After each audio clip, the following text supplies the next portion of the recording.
Ladies and gentlemen, boys and girls, children of all ages, my majestic universe.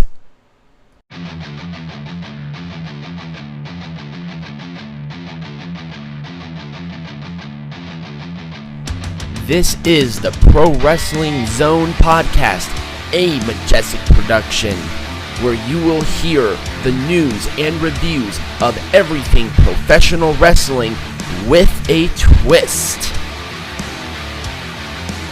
You have never heard another pro wrestling podcast like this, so sit back, relax, and enjoy the show. And without further ado, let me introduce to you your hosts of the Pro Wrestling Zone, Tiger Height and Peanut Gallery.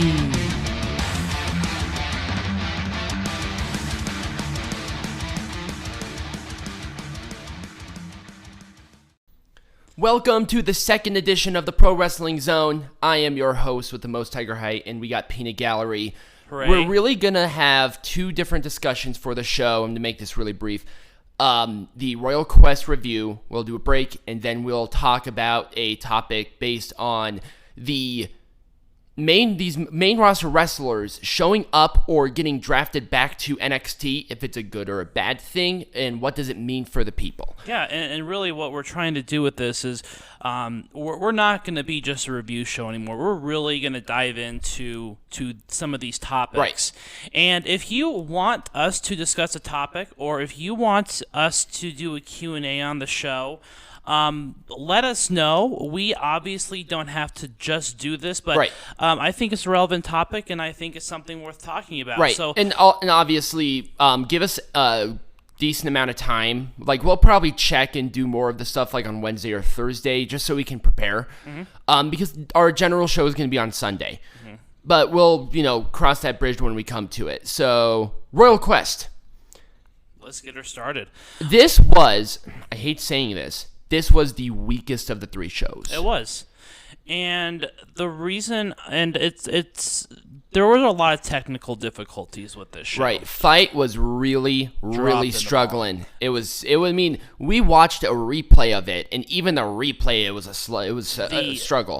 The crowd was into it. I mean, hats off to the Brits. They know how to rile themselves up. Also, it was a packed house despite the place being really smaller.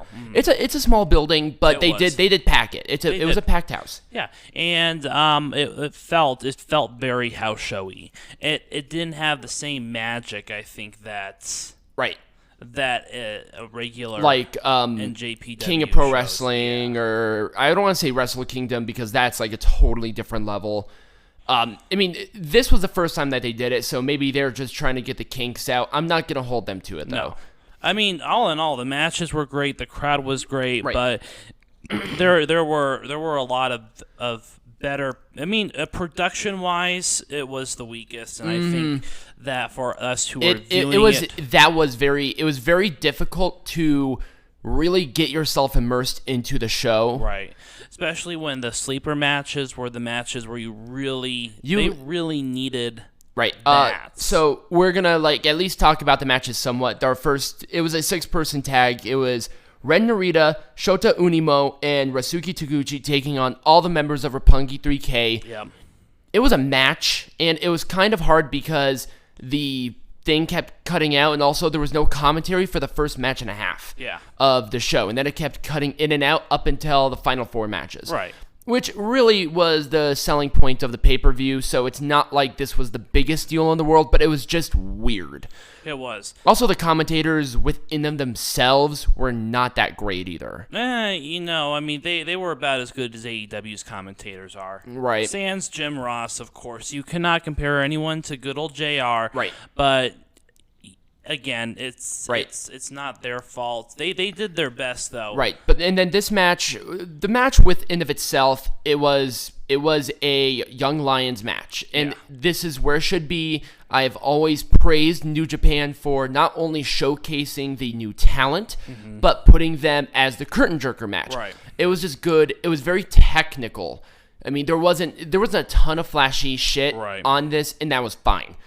the Roppongi 3K won the match. I think that was the right move. But goddamn, will these never openweight 6-man tag team champions be defended? Ryosuke Taguchi is 1/3 of it, and they have not defended these belts in months. And I'm like, dude, defend the belts. Yep. You guys have enough things going on, enough tours to at least do like a tour championship match. That's fine. Well, I think they were really kind of emphasizing because wasn't this their first show in the UK?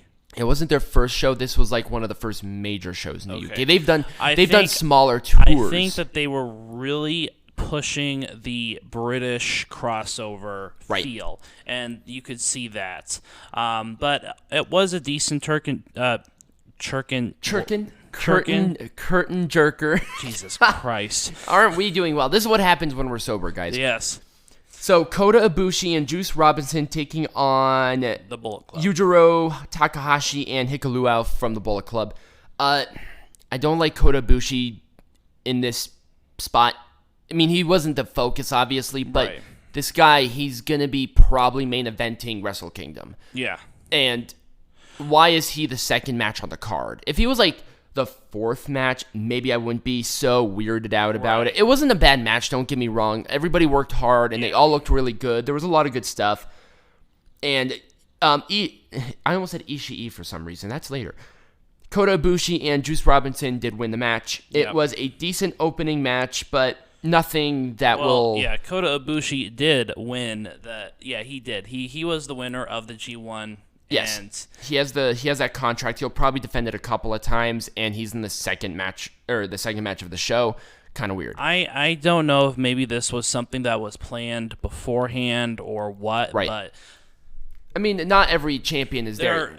After this, they're obviously gonna kind of give Kota Ibushi a monster push here because he needs to be on the fourth or fifth match. Right. He should definitely be. I like you said. I think you're right. Where I think they had the winner for the G1 kind of set, and then they did everything else, and they're like, we'll at least get through Royal Quest, and then we'll push him like a motherfucker, going through Destruction, because that's the next thing coming up. Right. And how long is that? Like a month and a half or something. A couple of weeks, yeah. A couple of weeks, okay. It's not uber long. And then there's the Tag League 2019 that's going to be happening as well to determine the number one contenders for the tag team champions. Mm-hmm. So Kota Ibushi may not be like the most prevalent thing at that time either, but I don't think that tour is long. No. Which is fine. It is what it is. That was just a little gripe. Now, next match, it was a great match. It was. This built on something, and this is when the crowd woke up. Right. This was the Will Ospreay and Robbie Eagles taking on Taichi Ishimori and El Phantasmo.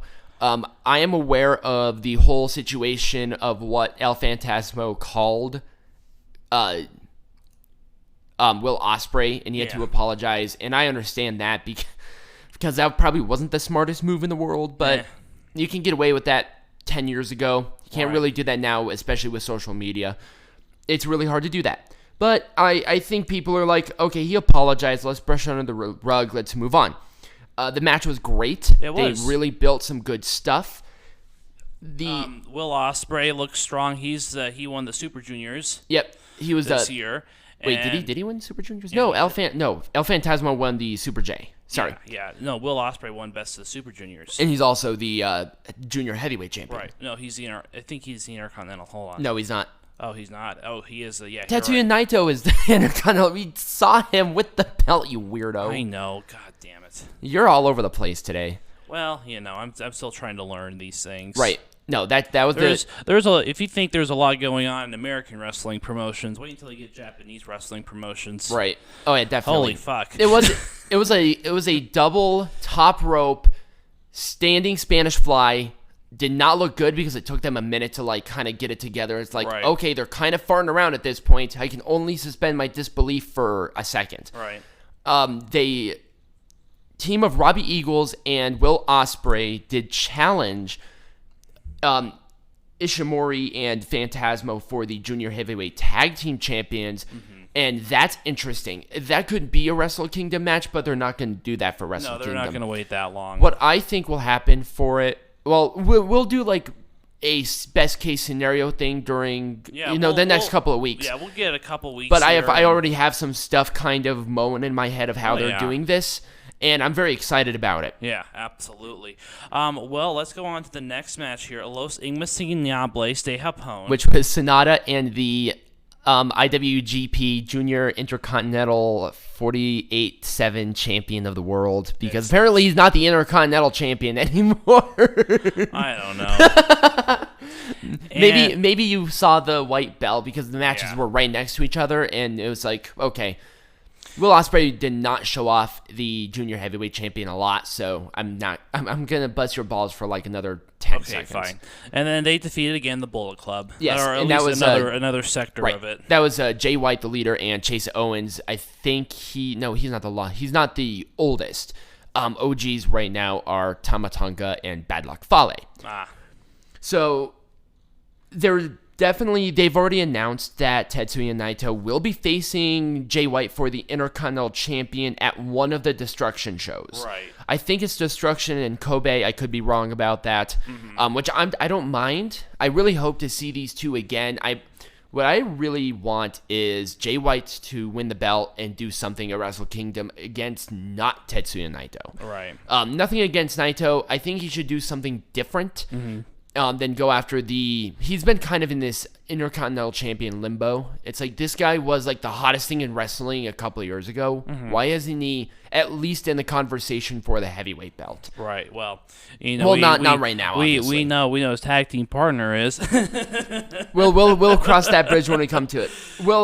Sonata did lock in Cold Skull, whipping Chase Owens around like ragdoll and made him tap out, basically. Held it on. Jay White attacked him. Hooray. Anyways, okay, fifth match, Gorillas of Destiny. And they defeated the Aussie Open for the Aussie. They're Australian. Aussie Open. This was the IWGP Tag Team Champion. The Aussie Open won this tournament. And in my opinion, I think that it was not a bad match. It wasn't a bad match, but I think that they could have switched the third and the fifth match. Oh, easily. They could have. But I understand because they're really in Britain. They really want to try and push this. So and that's fine. That's fine. But Aussie Open, they weren't even a team. I don't think until. The tournament, they weren't. Which is weird. I mean, and I don't mind them going for the belts because they did a great job. Yeah. I really hope New Japan signs these guys and them becoming a part of the tag team division because they put on a good match. Oh yeah, they did a really good job. But I think you're right. The crowd was a lot more into the Will Ospreay match. Obviously Ospreay's this backyard and. I think that match was heads and tails better. Yeah. Taking nothing away from the Gorillas of Destiny or anything, it was just kind of like there. Right, and you can tell the Aussie Open they were not a good. There were butterflies the size of pterodactyls with them. You can tell that they were really excited. They did not have that feel of a tag team that a more established team. You couldn't put them with another team better than the Gorillas of Destiny though. Right.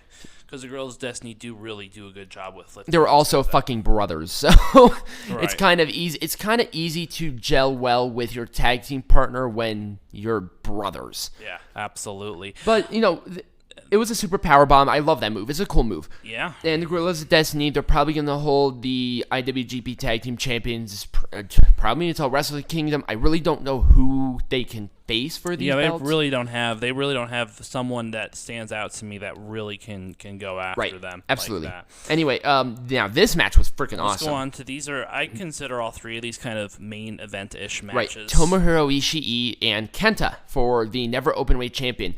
They had the right build for this match. Yes, it was a great build. I love Kenta being kind of the bad guy. He really needed that. Even in WWE, he needed to be the bad guy. And he was a great bad guy, too. He was a great bad guy. But then they try to make him a good guy again. It's like, well, this shit doesn't work. Well, it kind of gelled with it, and I think Kenta seems more comfortable as a bad guy. And he went into a company where he was the mainstay for their competitors for a very long time. Right. I mean, that was Dragon Gate. Right. And that is hard to take off, especially in Japan. There's brand loyalty to the nth degree in Japan. Where in the United States, It's not that big of a deal, but Right. they still take wrestling somewhat seriously in Japan, which I like, but at the same time, it's kind of hard to do that. Wait a couple of years and then turn Kenta babyface. Maybe the crowd will warm up to him and have it organically happen. Right. I think him with Bullet Club is awesome. Bullet Club needed that shot of adrenaline with Kenta going in there, and this match was incredible. It was a good match. Yes. I think the right person won. Kenta won with the GTS. Yep, there was a lot of interference. It just makes him that much better as a heel. Mm-hmm. And I imagine that Tomohiro Ishii wants a rematch, and I wouldn't mind that. I can see them going after Not at it all. again. And Ishii is such a great talent. I mean, he is so good. He and Jon Moxley had the best match at G1. Oh, yeah. I personally think, even though the Jay White Kota Ibushi match final was amazing, they just blew me away. It was great. It was a fun match, and I think this will definitely put Kenta as a force to be reckoned with. Yes. In Japan, him winning a belt. Even if it's just the never openweight champion, this still elevates that belt. It does, absolutely. Put some good matches. Because Kenta has some international star power behind him, this too. is. I mean, they're obviously going to. I'm really hoping they're setting up Katsuyori Shibata and Kenta for the never openweight belt. Oh, yeah. For Wrestle Kingdom, because that was the belt that Katsuyori Shibata held a long time. Right. But like I said, we'll really go into depth of that later. Yeah, absolutely. But they're definitely setting up stuff, and you can tell that they're setting up stuff for Wrestle Kingdom now. Yeah. And that's awesome. Right. This is the time to do it. Yeah, like, absolutely. start announcing matches, or start really Start building those building these rivalries, Yeah. and then announce the card, and people will just be ecstatic for it. All right. So this was the Rev Pro British Heavyweight Champion Zack Sabre Jr. I don't even think this match would have been on the card had it not been in Britain. It was very much oriented towards the British audience, and this was a culmination of it. Right. This is the penultimate match, so but it was still a great match. It was a good match. Jr. and Hiroshi Tanahashi, they delivered. Oh yeah, well they always do, and it was a very ground game based thing, which is not Tanahashi's wheel well, but you can tell that he can do it.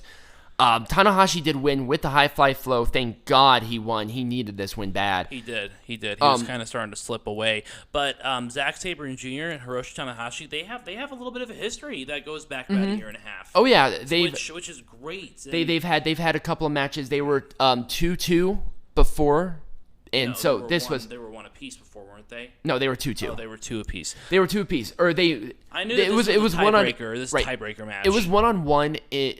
It was 1-to-1 on 1-on-1 matches, but overall, they had Tanahashi pinned Zack Sabre Jr. during a tag match and vice versa. Okay, right. That happened. Right, so if you count those, they've been even. And then this was the tiebreaker. Hopefully, this will be it, at least for a while. Zack Sabre Jr. should do something else. Maybe go after a different belt. Maybe go for the tag belts. Yeah. But Tanahashi really needed this win. He really needs that champion, that gold around his waist to kind of bolster that. Well, he'd been losing a couple of matches. He was starting to lose his appeal. He's the ace. He is the John Cena of New Japan. And of how he has been booked recently has been kind of weird. I mean, the blow-off is fine, and I think that's what they were expecting. He's also 42 years old, so I'm thinking that they're trying to get him to, to kind of not destroy him or bring him down, but to kind of put him in these higher profile rivalries, maybe that are not around the world champion. Right. And he has nothing left to prove on the heavyweight scene at all. Right. So, I think it's great. I think he's a good representative for that brand, at least. And especially in England. Yes. Because he can do great matches with anybody. Right. And this will be a great thing for Rev Pro as well. Absolutely. All right. Well, let's go on to the big cheese here. Main event. This was the main event. Kazuchika Okada and Minoru Suzuki. So they did they were doing the promo packaging. Great promo package, by the way. Yes. But it was Suzuki. I'm like, did he just get lazy at the end there? Or did he just did he finish? Right. But we were dying of laughter during that. We're like, what the heck just happened? Did he just orgasm? Maybe. Or did he just become lazy? The match was fucking incredible, though. It was a great build. Kazuchika Okada, he is at the top of his Minoru game. Suzuki's this title shot was justified because he was not in G1, Yep. which a lot of people were pissed about. Mm-hmm. He pinned Okada in a very high-profile tag team match. Yep. And this was was at the it. finals, I think, wasn't it? Yeah, this was at the G1 finals, so it was a big stage. And he's been around the bush for a long time. This is one of the champions he has never won. Right, and he had a match with Okada before when he came back to New Japan, but that was a couple of years ago. He has not faced anybody for the heavyweight belt up until this point, so it's been a couple of years. It's been a drought.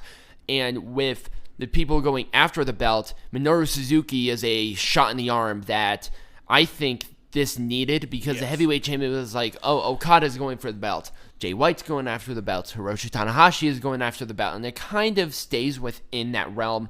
Right. It adds to the prestige, but it also gets kind of boring after a while. Right, it does. And so you really want someone that comes in from the outside. And I think that Minoru Suzuki was perfect to be that person. He opened, I think what he really did was he opened that door. Because at the very end, we got Sonata coming in, which was not a part of that little groupie at the beginning of your sentence. He really proved himself in that. So I think you're gonna see that door kind of open a little bit, because we're not in a season where there are a lot of high profile cards. Right. And this pay-per-view right here was the perfect opportunity, I think, to open that door. Right. Because you're not risking it by saying, "Oh my gosh, let's do it at the January 4th show." We're not doing it at Power Struggle. We're not doing it at basically the Big Four. Right.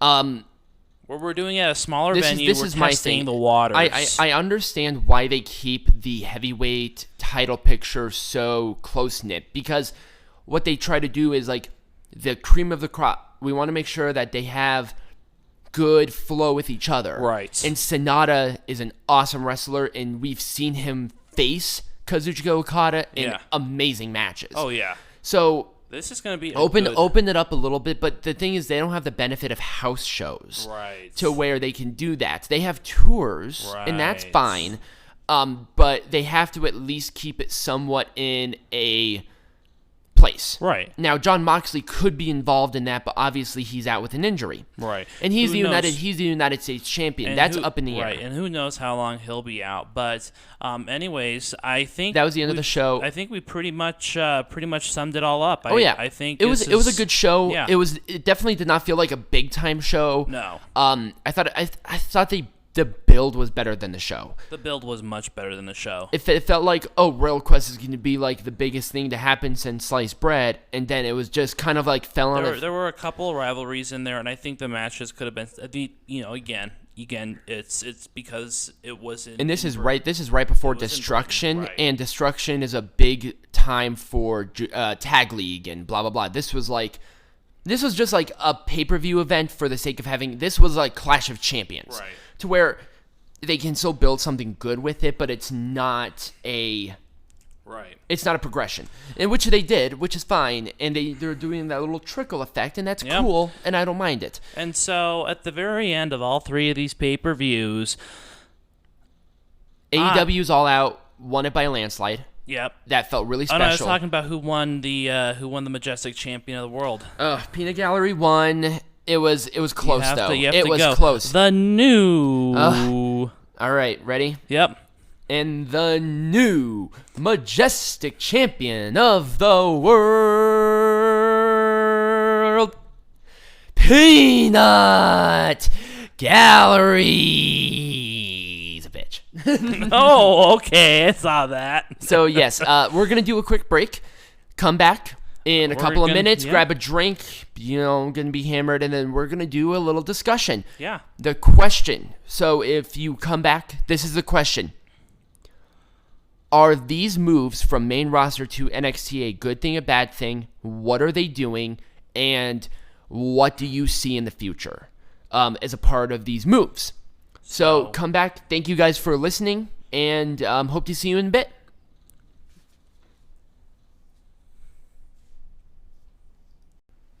Thank you guys for joining us here for our first little back and forth discussion on a very important time in wrestling.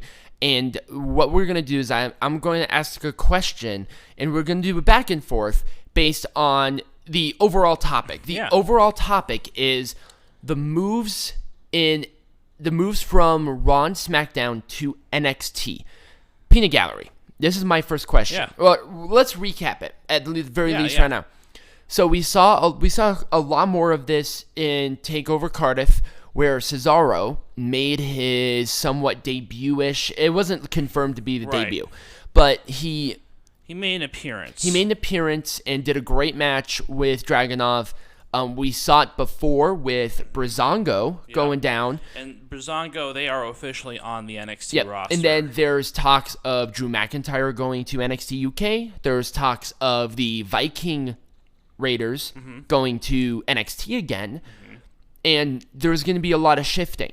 Yeah. Now, Peanut Gallery, what is your opinion on these moves? Do you like it? Do you not like it? Why? Now, let me preface this. WWE has a huge roster. And a lot of people are starting to see that a lot of these major stars they sign are underutilized. And I think what's happening is with NXT now, the American NXT brand is getting a 2-hour slot on Wednesdays on USA Network.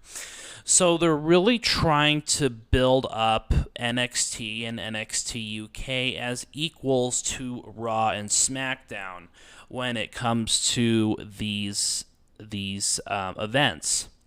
Right. And so you see some of these underutilized stars going to these brands because they're, again, it just pisses people off when you have great stars that are sitting in the back. They're not being featured prominently on TV. And then you have a lot of subpar stars or non-wrestlers getting these segments. And the problem has just become worse in the past few months. Right. So I think it's a good thing that some of these underutilized stars are being pushed down to that level. What are your thoughts on that overall? So I had the same thing where what they're trying to accomplish with these moves going around and the rumored people going around is they're going to try to space some of the more impressive talent in a market where either they were the most successful or a place where they need to bolster it. Cesaro going to NXT UK, despite it having a great roster, great matches, all of that stuff, is the weakest of the four as a part of that. 205 Live is just there. They already have their established thing, and people are going to go there, and they're fine. They're not in the overall conversation with this. That's another podcast in its entirety. With Buddy Murphy, Cedric Alexander, blah blah blah. With this in mind, I really like it. Cesaro has somewhat been kind of in limbo. He's been more prominently featured on Raw, and him going to NXT UK will really help this roster have that credibility that it so desperately needs. And Cesaro, who is Swiss, is in that part of the nation, is that part of the world. I don't know what happened there. That's part of the world. That's where he made his name for the most part. Same thing with Drew McIntyre, Cassius Ohno. Cassius Ohno, despite him being American, he's on NXT UK from NXT. He wasn't doing anything in NXT. I'm glad that he's in NXT UK in some fashion. Now, it's really hard to say on where they're going with this, and you're right. With NXT going to the USA Network, they have to make these kinds of moves. They have to bring up NXT UK and NXT simultaneously to fill the voids that this move is going to generate. So I guess that leads into my next question. How should WWE go about trying to make that happen? What should WWE do at this moment in time to let the audience know that NXT and NXT UK are not the farm systems like FCW was, but they should be treated as co-equals to Raw and SmackDown? They're heading in the right direction, and with these people from the main roster, quote unquote, going to NXT and NXT UK, that's the step in the right direction. Now, what they have to do, this has to be done if they really want this to stick. They have to get rid of the wild card rule. You're right. The rosters are stacked. They're stacked more than ever. And it's hard to get a spot on television because of that. There's only a certain amount of hours, and people's attention spans are getting lower and lower. With, the Fox acquisition, that going to 3 hours, Raw and SmackDown will always be something of prevalence. Always. Right. And that will never change. And with, like I said, with the moves that are happening with, main roster people going down, that's really going to bring up NXT and NXT UK. Doesn't matter how big or small they are. Right. Breezango was doing nothing. Tyler Breeze was the most popular on NXT. Right. The Viking Raiders were the most popular on NXT.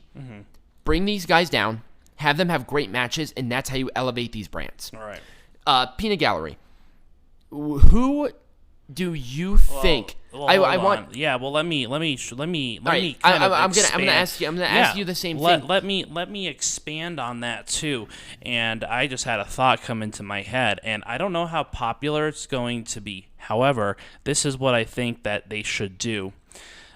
They should get rid of NXT takeovers, and the big 4 pay-per-views should be 2-night affairs with NXT, NXT UK, Raw and SmackDown matches in 2 nights. Okay. In the same stadium. Okay. Mix them. Don't separate the brands. If you're separating the brands, if you're doing the NXT takeovers and stuff, you're saying that they're not good enough to be on. That's just what I'm thinking. That's just my opinion. But I think that if they did 2 nights where Raw, SmackDown, 205 Live, NXT, NXT UK's, they were all in the same building anyways, or close enough for the most part. Right.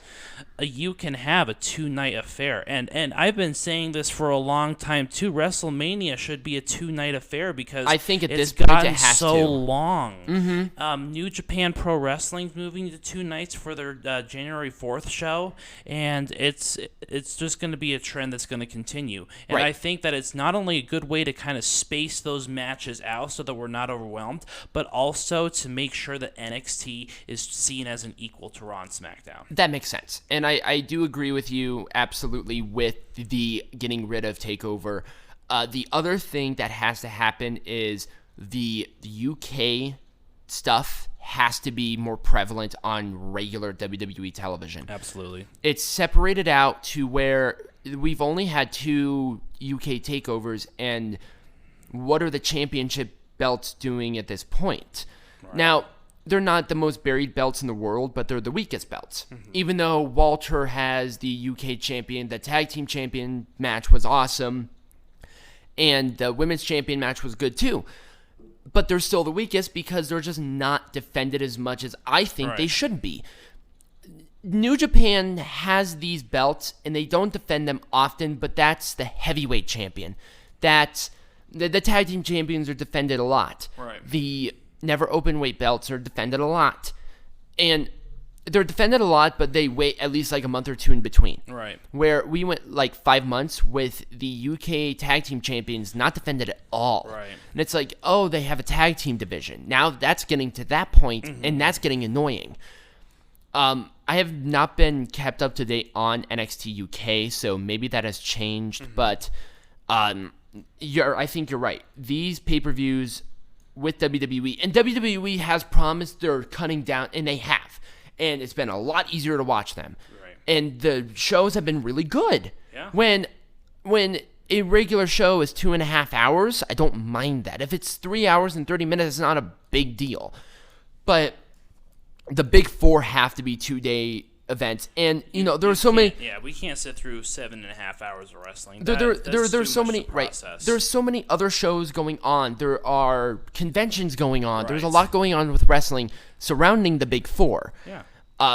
Especially SummerSlam and WrestleMania. And if they make it 2-night affairs, WWE owns both of those nights. Right. And that's what you want. Right. You want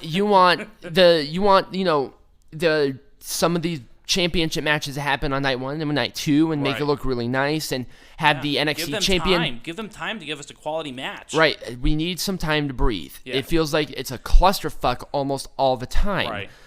It's hard to really do that. Yeah. So anyways, your next question, Peanut. So I want you to kind of do a fantasy of a shift to NXT and NXT UK from Raw and SmackDown. Okay. You have 5 picks. It can be male, female, and 8. In tag teams, individuals only. Ooh, let's so see. If you do like tag teams, Eric and Ivar are 2 of your choices. Okay, fine. Here's another one. They cannot be involved in major rivalries. Okay. And they cannot be. Whoa. Let's just be very, very simple here. Okay. So I guess you're just asking who do you think should be the next group of people to kind of go? Right. Yeah. Maybe a couple from Raw, a couple from SmackDown, and let me know what brand they're going to and explain your reasoning behind it, and maybe do some fantasy booking saying, I would like to see this match, so they have to do this. I would like to see Ankim and Razar go back to NXT. Okay.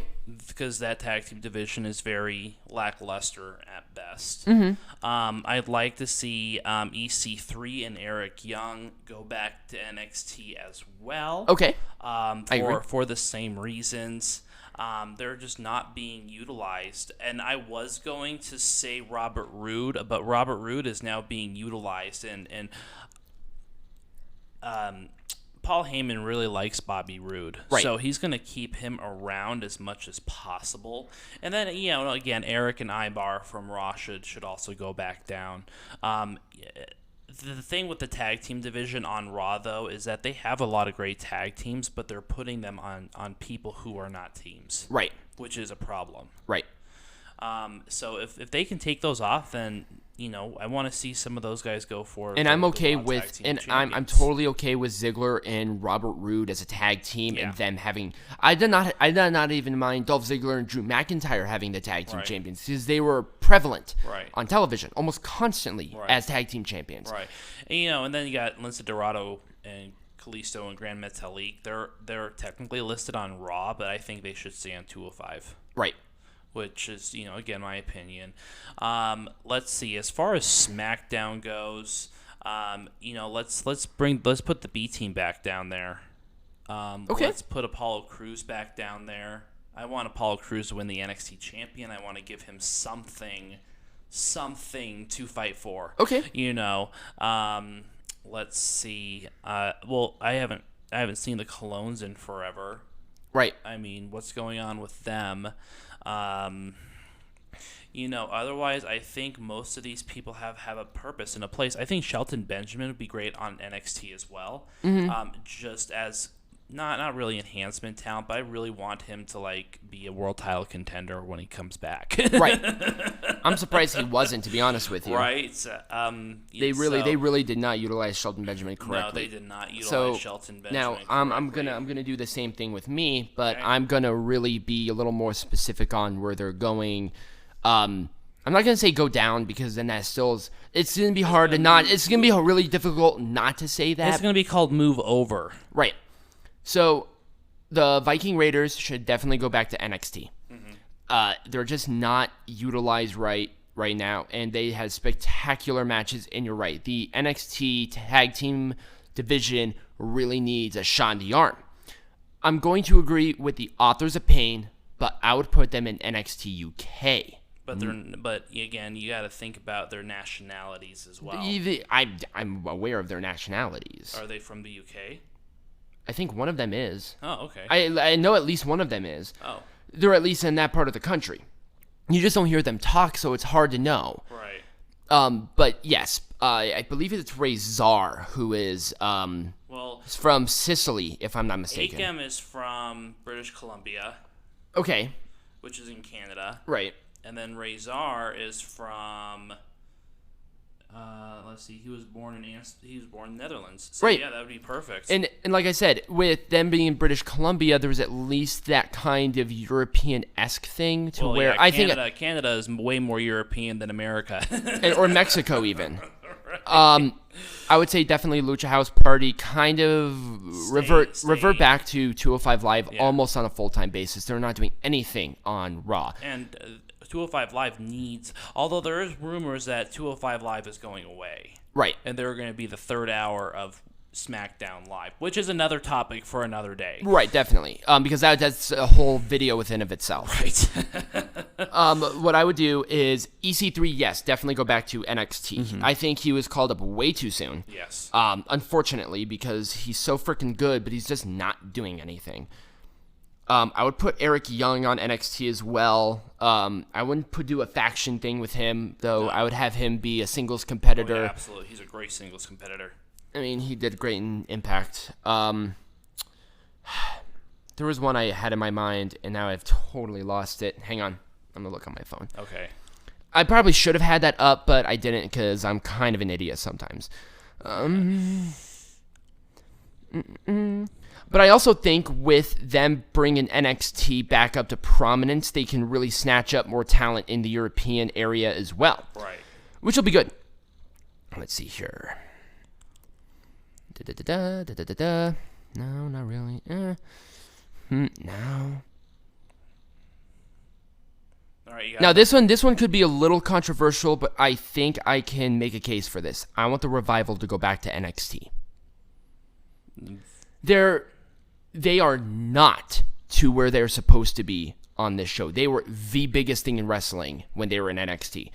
They can have great matches with the Undisputed Era. They can have great matches with... They can have a lot of good matches, and with that whole bolstering of the tag team division, especially because AEW is really focusing on tag teams, they need to diversify these tag teams and really make them a cornerstone in a way to compete even slightly. See, I'd rather see them move over to SmackDown full time than go to NXT. But this is another big one. Connor and Victor, the Ascension, go back to NXT. I forgot they even existed. Yes, they're still signed, and I don't know what they're doing. They're doing nothing. They were the biggest fucking thing. Raw does a bad job with tag teams. They really do. I want to see Sarah Logan. SmackDown does slightly better. But I want to see Sarah Logan go to NXT as well. Okay. As a part of some female fire to it. Same thing with Lacey Evans. Okay. I know she's not going to at all. It's a shot in the dark, but this is fantasy at this point. Right. I want Dana Brooke to go to NXT UK. She's still signed? Mm-hmm. And is she also from England? No, she's not. not everybody from England can. It's not a strictly based thing. Well, but I know, but there are a lot. But that division that's asking for a lot, though. That division really needs a person. I could say the same thing about Nikki Cross, but she's a champion. Right, but Nikki Cross, if she doesn't become champion this whole honeymoon, or Ruby Riott. Ruby Riott made her career in England. There we go.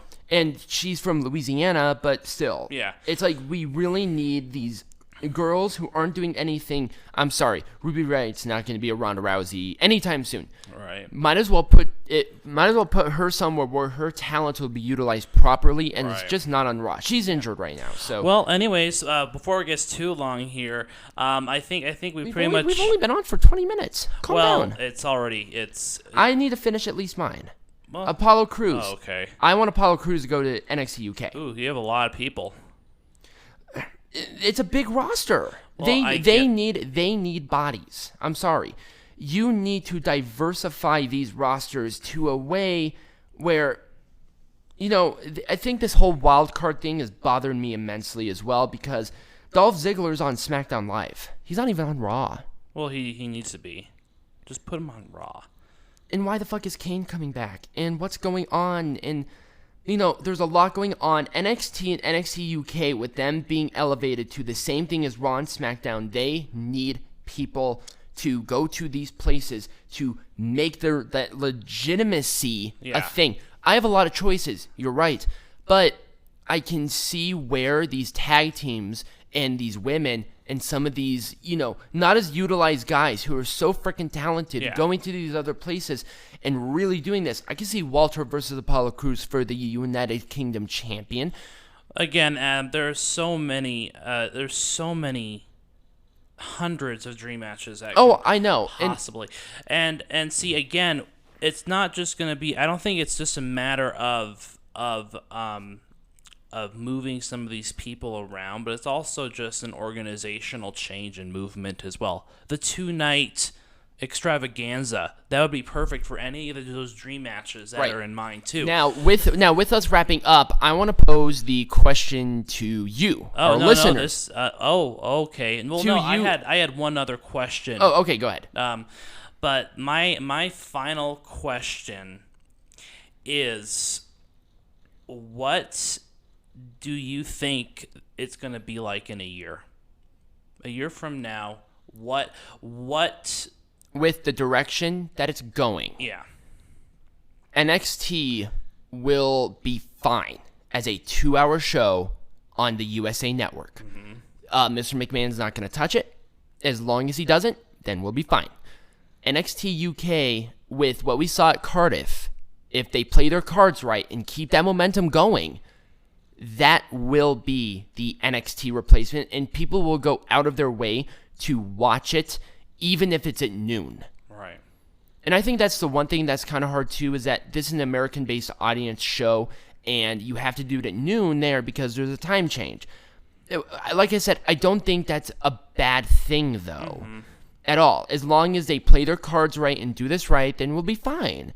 And I see nothing but up right now. With this whole thing with AEW, they're really going to want to push NXT as the AEW against. Okay, right. So as long as that's there, and I'm going to say the same thing to you, where do you see it in a year? Well, I do see NXT UK is not going to be at the level of NXT yet. Because they're newer and they're smaller as a promotion. And again, there is that problem with the American audience, and there's a lot more competition elsewhere. Right. So that's going to be a struggle. As long as they put the right people in place on UK, then it's going to be fine. They should stop doing call-ups from the NXT roster, and I think they're going to stop that. Definitely. I think it's going to be a choice by the wrestlers. Right. It's not going to be a directive. As much as I would love to see the 2-night shows, I don't think it's going to happen next year, but I do think it's going to be a possibility down the line. The first thing that will happen is WrestleMania will do a 2-day show. Right, and they'll test that. They'll test the waters on that. Right. Now, with that wrapping up, we'll wrap it up here. Yeah. I'm going to pose the question to the listeners, to the audience, whenever you're listening to this, if you got this far. With all of the questions and scenarios, what do you think will happen with these changes? Do you think the roster shift is a good idea? Do you let me see your dream justification on people going where and all of this stuff.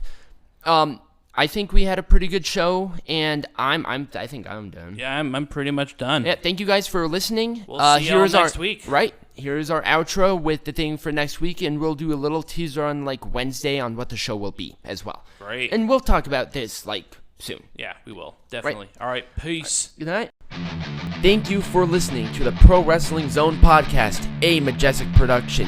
If you enjoyed this program, feel free to follow us on all social media platforms. Links in the description section of wherever you're watching this. We are on all channels. We will be doing this once at least a week, and we will let you know when we go live. Also, if you want to support us further and get great exclusive content, including watch parties, merchandise, signings, and any and all future shows, become a patron today at patreon.com/majesticp. That again is patreon.com/MajesticP. Thank you guys for watching. Enjoy the rest of your day, evening, or morning, and as always, be majestic.